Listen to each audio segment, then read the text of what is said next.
In this episode of the Ancestral Findings Podcast, I'll show you how to use the signatures and guestbooks you or your relatives may have inherited to further your own genealogical research.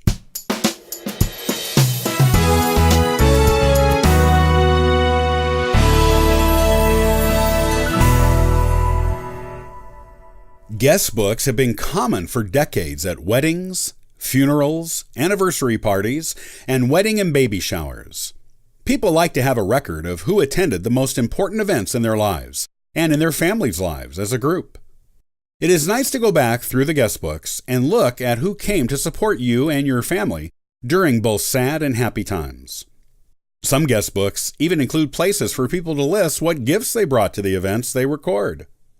Here's how to use the signatures in those books you and your relatives may have inherited to further your own genealogical research. You may find some guestbooks published online on genealogical websites or at historical societies, but you are most likely to find them in your own family. These tend to be the things people keep for decades and hand down to subsequent generations.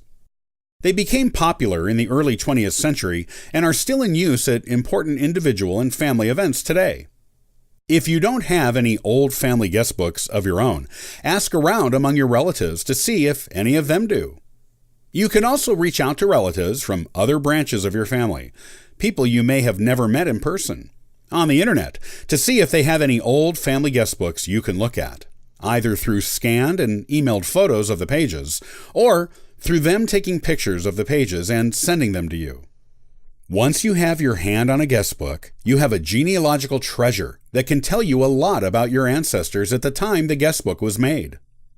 Look at what type of event the book was for. Then, look at the signatures of the people who came. Note any family surnames among them. You will probably see the names of people you recognize, as well as those you don't. If you see some with a family surname who you don't recognize, this is a good person to research, as they are probably related, and your research can tell you how and add more people to your family tree as a result. You should even research the people without family surnames, as they may be previously unknown cousins. If you can't connect them to your family, they were probably just friends. Try looking them up in local city directories of the time to see who they were and what jobs they performed. This will tell you a lot about what place your family had in the community at the time the guestbook was made.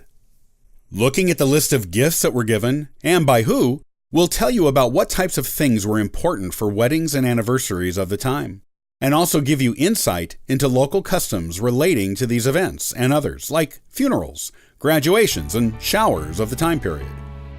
The type of gift each person gave will also give you insight into their relationship with the person or family who kept the guestbook. All of these details will tell you not only more about your family, but about the times and community in which they lived, giving you a richer family history narrative.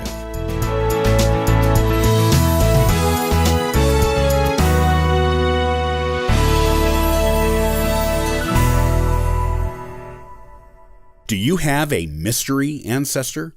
If you believe you don't have any more ways to research this person, you're wrong. In the next episode of the Ancestral Findings Podcast, I'll show you what you can do to discover the truth about their background.